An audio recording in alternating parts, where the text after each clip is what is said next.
Assalamualaikum warahmatullahi wabarakatuh. Alhamdulillah, pagi hari ini kita kedatangan tamu di lapangan Karabosi. Yang kemarin viral lagi minum kopi di Kopi Joni, yang katanya susunya bagus kalau di Kopi Joni. Kalau di Makassar susunya susu apa, Pak? Takut sama istrimu.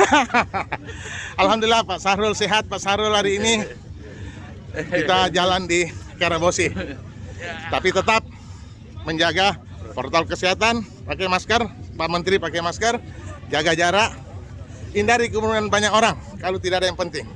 Salama kepada salama. Komentar sedikit Pak. Ini memang bahaya dilepas sendiri. Olahraganya banyak temannya juga. Alia dengar kok itu Alia. Hati-hati.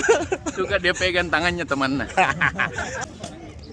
Alhamdulillah setelah jalan Pak Menteri, karena yang jalan ini Pak Menteri Pertanian, makanya minumannya minuman sehat.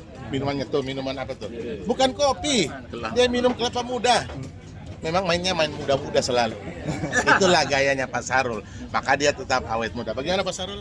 Ya, tolong Alia baik perhatikan gaya bicaranya itu tersisip sesuatu. Jadi, Alia perhatikan baik-baik. Bu, jangan kau percaya Bu.